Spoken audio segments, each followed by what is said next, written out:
Your path for those people who want to worship God. It's not like rejection. Like rejection in society. So, I mean, straightforward, like rejecting like the laws of the society of what we're in. What we have to say about it. Well, again, laws, when we look at the laws, for example, here in England, when we look at the body of laws that exist, realistically speaking, are all of these laws contrary to Islam? No.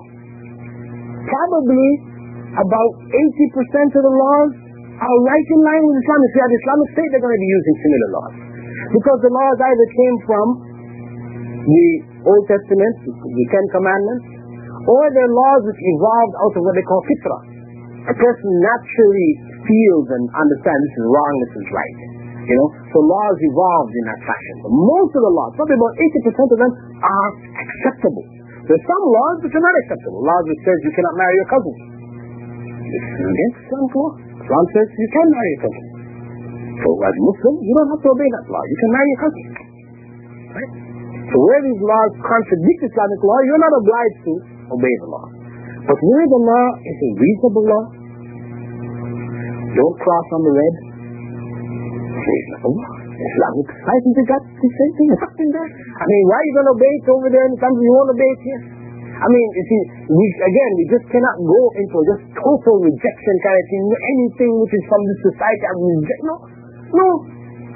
I mean, because this is the justification for criminality. If a brother wants to be a criminal, a guy wants to be a criminal, this is his justification. I've rejected the law, so it's okay for me to break and enter and steal and to rip off and to, this is it. It's the law of the jungle, This is that attitude. But I mean, if a person is about, righteousness, then automatically he's going to feel that's wrong. If the law is a such a tyrannical, let's say, for instance, pay for water, or some sort of unnecessary tax, or some sort of fine, not a fine, some sort of some sort of rate,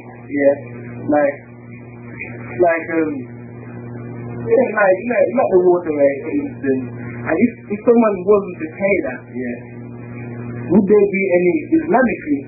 Would he be, would he be wrong to not pay the water rate? So Allah has one of the bounties of Allah. True, but you see, this bounty of Allah. I mean, I live in Saudi Arabia, and I pay money for using water because that water is not coming into my tap myself. I didn't dig a hole in the ground and the water is coming up and I'm tapping the water. If I was doing that, somebody wanted to charge me for that. This is tyrannical. But now if somebody has set up a means of pulling this water out and cleaning it up and piping it and pumping it, and this costs money. This is energy. This is things. This has a cost to it. So for the maintenance of that system, etc., they ask you to pay a fee. This is reasonable. It's not unreasonable. In my view, it is reasonable. It's all about establishing, once it's established in Islamic State, you see some of the lawyers, right? Now, if you're going to say, for this law, in this society, you need it simple, right? Say if I want to stand with all the laws, would it be okay me to just go through this curriculum and study this law, and then how then would that would it be able to apply the Islamic Sharia would be? No, you see, a person studying law here would not be studying it from the point of view of applying it in an Islamic environment, because most of that law would not be applicable, right? And the techniques that you learn there would not be applicable, because the Islamic legal system functions a different way. One who studies law would be studying it from the point of view of protecting the Muslim community from the harm of that legal system. You see? Because we need, just like we need a doctor, we need doctors to be able to provide certain services for the Muslim community. I mean, when you have cases that arise and they have to go before court, because it has to land disputes or, legal issues arise and so on. These things that have to be dealt with in the court system, because this is the legal system under which you're living. To just say, well, I'm going to have nothing to do with it, you're going to just allow yourself to be oppressed, things to be taken away from you, you'll be destroyed. And in the end, you end up going to a Jew or to some, non-Muslim to go and defend yourself. So there should be Muslims who are aware of the legal system, the loopholes, etc., how it can be manipulated to aid the Muslims and to protect them from the harm of that system. So the person learns it to that degree. They're learning it to gain their skills to protect the Muslim community, provide a service for the Muslim community. So such a person would not just practice the law and defend any criminal who comes to. No. Criminal is something, you can't defend a criminal. He defends a person whose rights have been taken by the system to help that person get his rights back. He provides, for example, he will have 1 day a week or 1 day a month or whatever, free legal service to this community, providing service, and a direct service in that sense, And as I said, his practice is one, he will not be the type of individual who will see, ending up with huge riches because he's not gone into the system for the dunya. He's gone into it for the pleasure of Allah. So it means that, he'll be moderate in terms of the type of income he earns for himself, etc. Because he'll be limited to just the areas which are acceptable Islamically. What would you say about social work? Social worker also. Sure. Same thing. Because, what's happening right now, for example, here in Birmingham, I met one brother here who's doing social work, right? He's studying it. And, he is going in, because you have problems which exist in the Muslim community, especially amongst the immigrant Muslim community from Muslim countries, etc. They have many problems that are arising. Their children are, going into kufr here and there, and one guy just killed his 2 daughters, killed himself, just recently here, right? And this is happening in America, it's happening. There needs to be a system, of counseling and this type of thing to help people to deal with the problems that are arising, marital problems and things which occur, which explode and lead into, major problems in the society, etc. There needs to be people who have gained some kind of knowledge and skill in that system. Also, from the point of view that the social working system is functioning right now, where children, from Muslim families are being put into foster homes of Christians and this type of thing, it's very important that people are involved in that process who can help to direct them, those children, over into Muslim families, to utilize the benefits of that system for the benefit of the Muslim community. Because right now, the Muslim community is suffering severely in that field.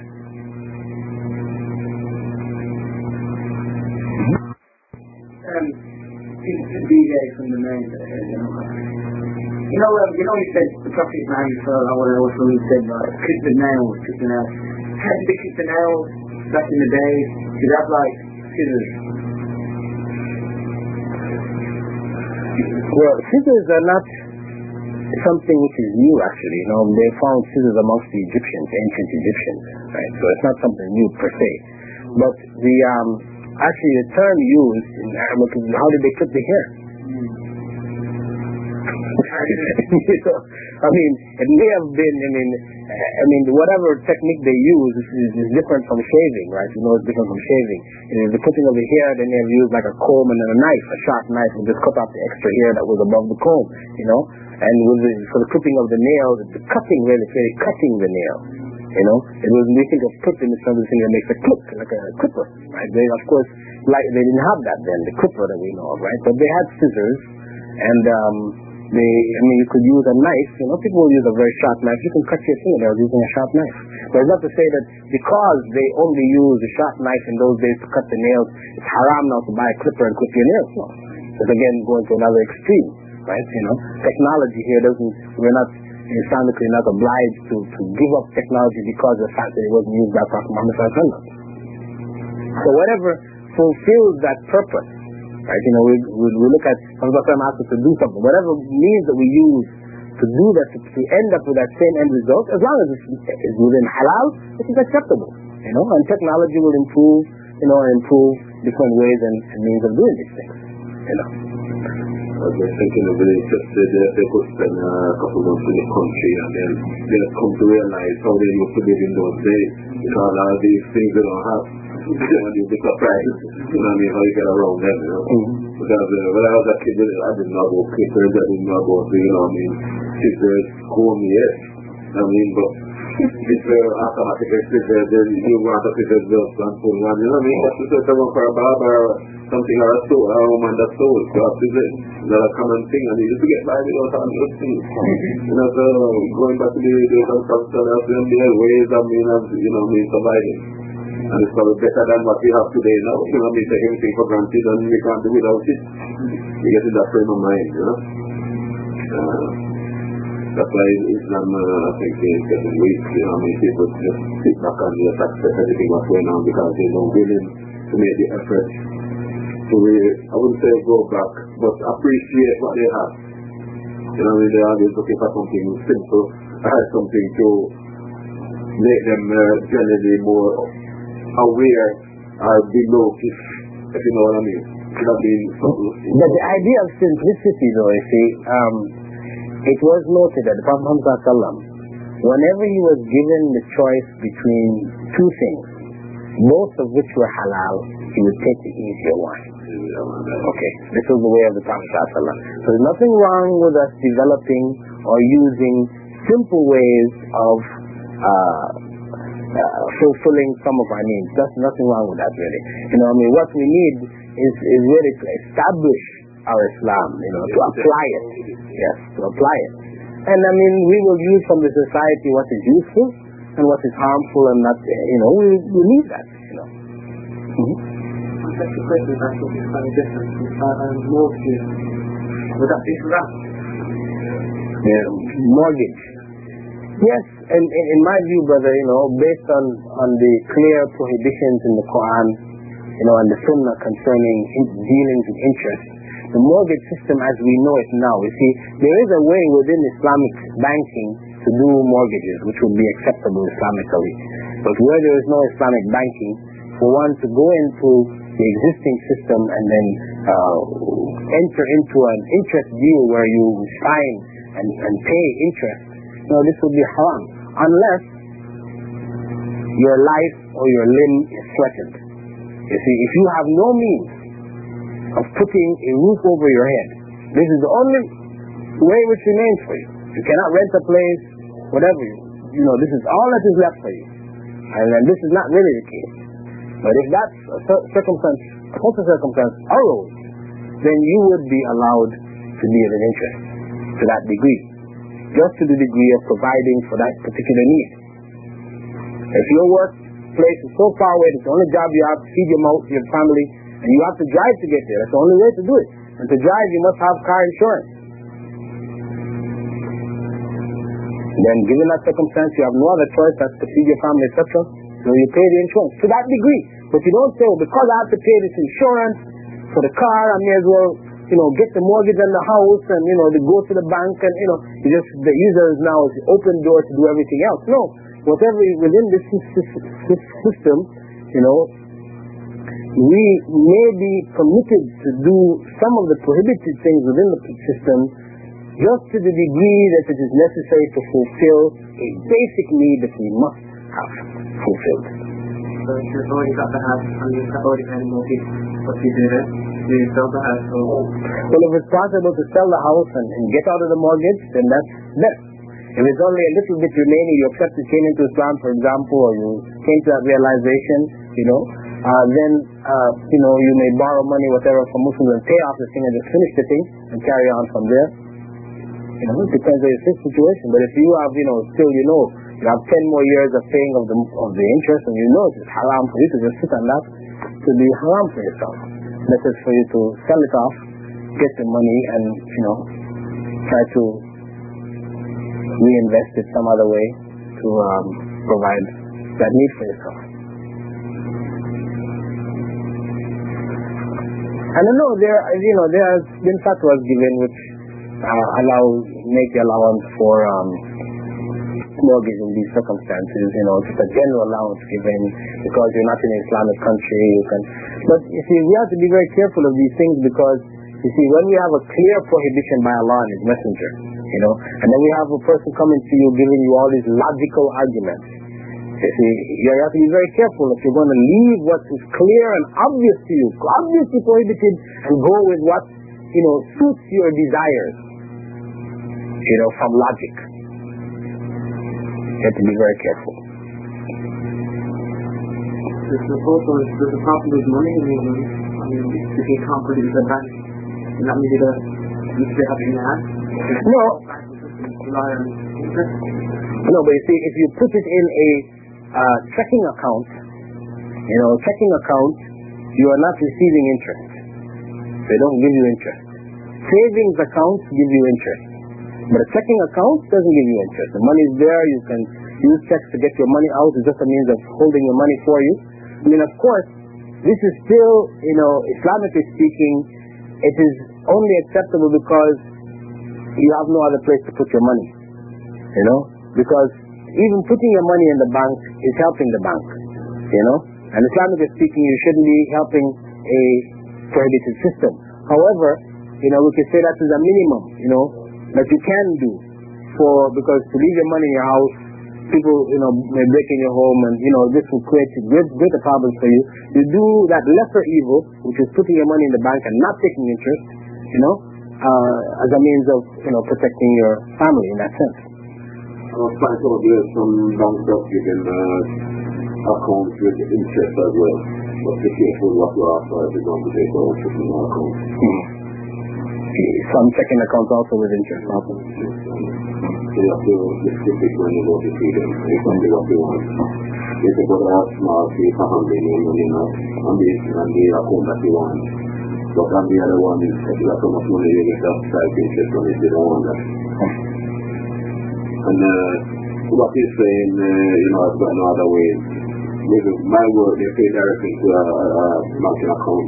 So there's no check going on it. There's a bit of smart here, but they for handling your money. But, okay.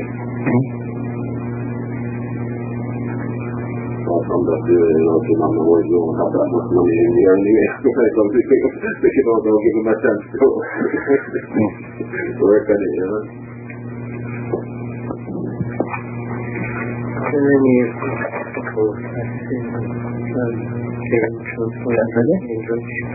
Well, of the classical tafsirs, we know there's Tabari has been a part of the Surah Al-Baqarah has been translated into English, by one of the brothers, Muslim brothers, I think in Cambridge or Oxford, I'm not sure which one, but it's already out in hardback, However, though Tafsir Tabari is the oldest tafsir available to us, and basically all of the later tafsirs ended up referring back to Tabari and benefiting from the work of Imam Tabari.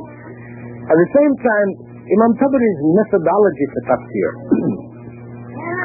was such that the average person, if he tries to read this, he will be lost. He will be lost. Because Imam Tabari was a teacher. He taught students. And what he did was, when he took a particular verse, he would give you all of the different statements that people had to say about it. He would give you a whole range, from statements which were fabricated, to weak, to, based on from Jewish traditions, a whole range of statements, one after the other, some contradicting, directly contradicting. So he gave you the whole range, and his students would then, in the course of discussion, sift out that which was really the best interpretation of this verse. Now, what I'm saying is that, as it exists even in Arabic, the average person, when he picks up Tafsir Tabari in Arabic, he's lost. He's lost. Can't understand. When it was translated into English, the translator also conveyed the various opinions. So if you pick it up and try to read it, and to determine what is right and what is the actual tafsir of the verse, you will find. I'm sure it is available around here. Maybe IPCI or whatever has a copy of it. You pick it and read it. And I'm not saying don't read it. You pick it up and read it. But I'm saying this is what you can expect to find. It is not, practically speaking, though it is a classic, it is not a practical book to read for tafsir, if you want to read tafsir. There is, of those available in English, We have the 30th part, which has been, from Sayyid Qutb's tafsir of the Quran, Shir al-Quran. This one has been around for some time. We have the tafsir of Maududi, translated, into English. This is one of the few complete tafsirs which is available. They have limitations. I'm not saying that, tafsir Maududi is it, this is the most reliable. No, it's what is available. He has brought a lot of information there. Unfortunately, Maududi himself, Maulana Maududi, was not a scholar of hadith. So he brought narrations as he came across them from the various books. So you will find that he will use for interpretations some narrations which are not authentic. This became particularly evident to me when I was I was trying to prepare a tafsir on Surah Yasin, because Surah Yasin is one of the favorite, surahs for the Muslim world, especially, for Muslim world in general, because people Surah Yasin has become like the most important surah in the Quran. They read it for people who are dying, they read it for people when they're born, they read it, it's used all over the place like an amulet, special amulet from the Quran, Surah Yasin, right? People call themselves Yasin, So this surah, because it's been so abused, what I did was I went and I looked up the various hadiths which are related to the surah, which made claims for it. If you read it so many times, all your sins are gone, and you read it for this person's dying, he's going to paradise, and all kinds of, special merits for Surah Yasin. And a vast majority of the material was, fabricated or extremely weak, So after I'd gone through and identified this thing, I just, out of curiosity, went to Maududi's tafsir to see, what he did with these traditions. Did he use them or what? So when I went in there, I opened up, to my surprise, I found that he was using these traditions, concerning reading it for those who are dying and this type of thing. And they were not authentic traditions that he brings at the beginning of his tafsir. So Yasin, he brings them, and the vast majority of them were not reliable. So it means that though it is the only one which is available complete in terms of the whole Quran, one has to read it and still check back on the sources to the degree that they can. Material which is traced back to Bukhari and Muslim, obviously authentic, you can rely on. Other statements made, if there are other scholars available in the vicinity, in your locality, whatever, you try to ask and check about the reliability of the material. There's another one available too, one by Muhammad Muslim Simon, Yeah, okay, this was supposed to have been a combination of the tafsirs of Ibn Kathir and Al-Qurtubi, I believe. They had taken portions out of this. It's incomplete. But this is something which is, because you'll find they will make references to hadith in Bukhari and Muslim, trying to stay within that which are authentic. But and that is a fairly reliable text. And there are other pieces which have been done by other scholars, etc. But there is a major project going on right now in the United States.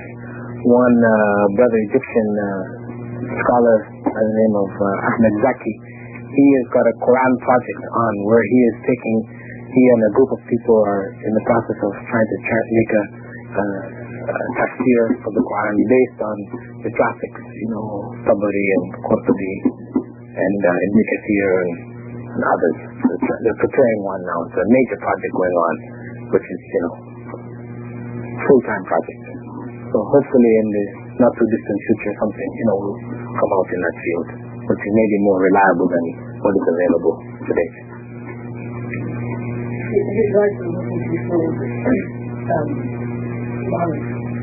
To be called Muhammad? Oh yes, it's permissible, perfectly. You see, the name Muhammad, the name itself existed in the time of the Prophet Muhammad. I know commentators said that he was the only person by that name. But there are other narrations that indicated there were some other people who also had that name. And after his time, there is amongst the Sahaba who had the name Muhammad. and amongst the Tabi'een, and there have been Muslim scholars, through the centuries who have taken that name. So, and see, for it not to become permissible, we would have to actually have a statement of the Prophet ﷺ wherein he said that we should not take that name. What he did say was that one should not take his name and his kunya. That is, he was known as Muhammad, he was Abu Qasim. This was his kunya, right? The father of Al-Qasim, his son, he named Al-Qasim. So it's not allowable for us to take both his name and his kunya.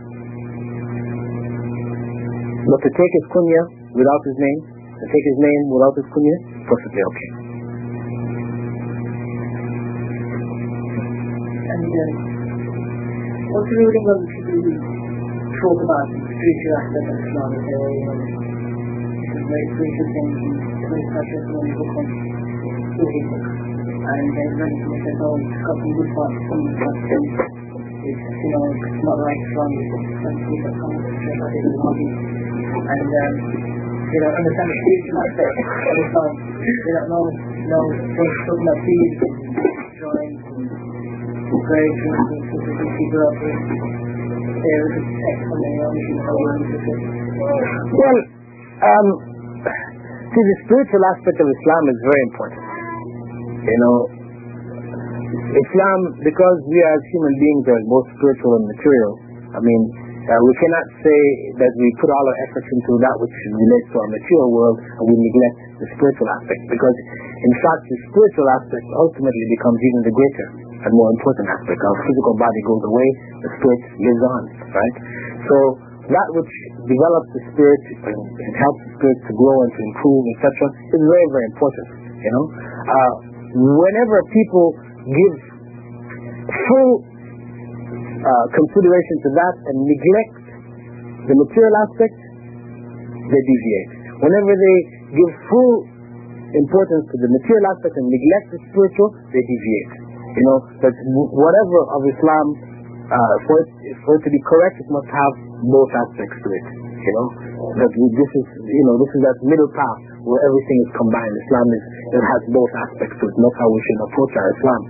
The issue that you mentioned in terms of Wahhabi, etc. Of course, ultimately what a person has to do is he has to seek Islam, based on the Quran and the Sunnah, which was based on revelation, what came to us. What he finds is close to it, or seems to be following it, that's what he goes by.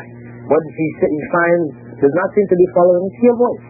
People will put all kinds of labels on whatever they don't like, and pronounce to be deviant if they don't like it, And so when we go and we hear a person, for example, refers to something as deviant or whatever, whether it's me or anybody, we have to look ultimately to see what is the basis of saying this thing is deviant, right? Because what I consider deviant considers me deviant, right? So you on the outside, you hear me refer to that person or that particular thought as deviant, that thought is referred to me as deviant. So now you have to judge for yourself. Your judgment shouldn't be because you like me, you like the way I talk, I seem like a real nice guy, because the other people seem to be harsh and whatever, so you don't like them, so you're going to accept what I'm saying and not accept. No, that shouldn't be your criterion. Your criterion should be, what is the basis of what I'm saying? If it's based on Quran and Sunnah, if it seems to be linked to the basis of Islam, then this is what makes it acceptable to you. If what they're saying is not based on Quran, so our tradition, we always used to do it, we went to the graves and that's what our grandparents did, our great-grandparents did. Anybody who doesn't want to do it is a Wahhabi, deviant, whatever. If you see that their arguments are just based on culture, there's no Quran to support it, no Sunnah to support it, then you reject it on that basis. And that's how we have to treat everything. Everybody is capable of error.